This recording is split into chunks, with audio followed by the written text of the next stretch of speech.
Oh, we have 12 vacancies. 12 cabins, 12 vacancies.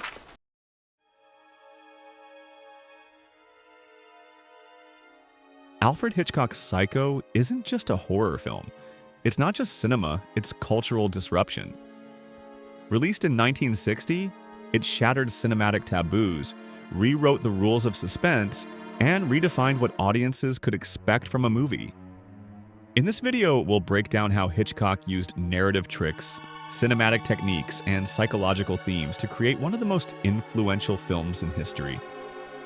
No, I will not hide in the fruit cellar. You think I'm fruity, huh? When Psycho premiered, it completely baffled critics. Hitchcock banned late admissions to screenings, making sure no one missed the shocking twists.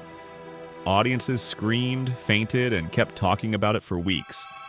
Today, Psycho is more than a horror film. It's the prototype for the modern slasher, a psychological thriller that blends horror, noir, and tragedy. Come on, Tom. My office is air-conditioned. Do you know what I do about unhappiness? I buy it off.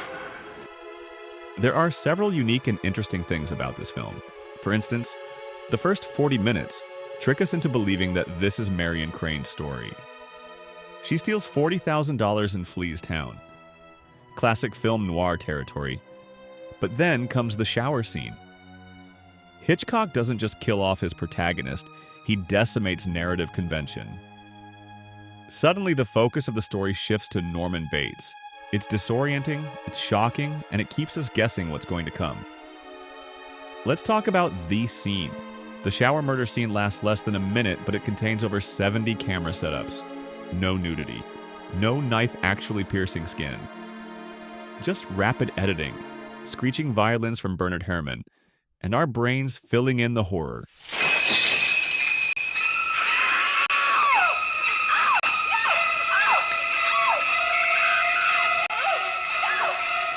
This scene tells us that on a cinematic journey to the heart of a story, the audience rides shotgun with the characters.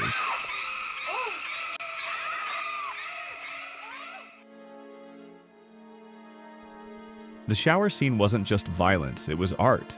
The water, the screaming, the curtain coming off the hooks, the blood circling the drain, Marion's lifeless eye, all meticulously planned.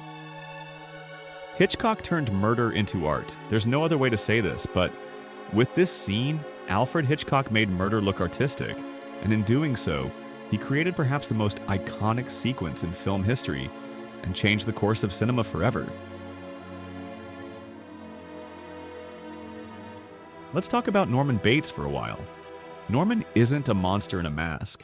He's the boy next door, polite, shy, awkward, until we discover his fractured mind. Do you go out with friends? Well, a boy's best friend is his mother. Anthony Perkins plays him with chilling subtlety.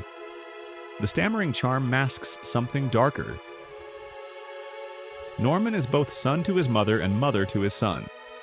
A killer and a victim wrapped in the same veil of an ever-shifting mind. The stuffed birds in his parlor? Not random set dressing, they're symbolic.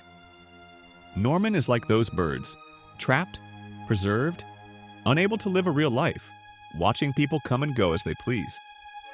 While he can't, because really, who'd take care of his mother if he left? And when we learn the truth about his mother, it completely changes the meaning of every previous scene. Mrs. Bates.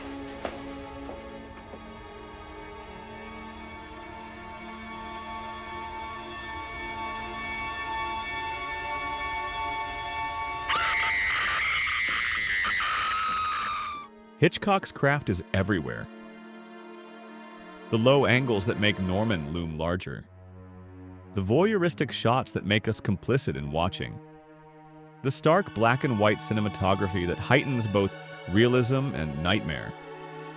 And of course, Bernard Herrmann's score, those stabbing strings that are no less threatening than a knife.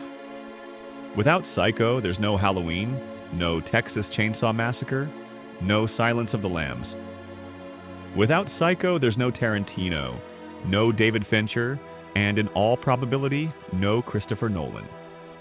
It not only inspired an entire generation of filmmakers, it literally created them. We all know that Psycho gave birth to an entire subgenre of horror, the slasher. But at the same time, it also proved that horror could be smart, psychological, and artistically daring. Even today, Psycho still unsettles, not because of gore, but because it peers into human darkness and shows us how fragile the line is between normality and madness. She just goes a little mad sometimes. We all go a little mad sometimes. Hitchcock once said, "There is no terror in the bang, only in the anticipation of it." Psycho embodies that philosophy. It shocks, but more importantly, it lingers. Long after the credits have rolled and you've left the theaters or turned off your screen, it haunts you like an aftertaste that stays on your tongue long after you have left your favorite restaurant, having had your favorite dish. It makes us question narrative safety, moral certainty, and even our own voyeurism as moviegoers. Decades after it was made, Psycho remains not just a masterpiece of horror, but a masterpiece of cinema.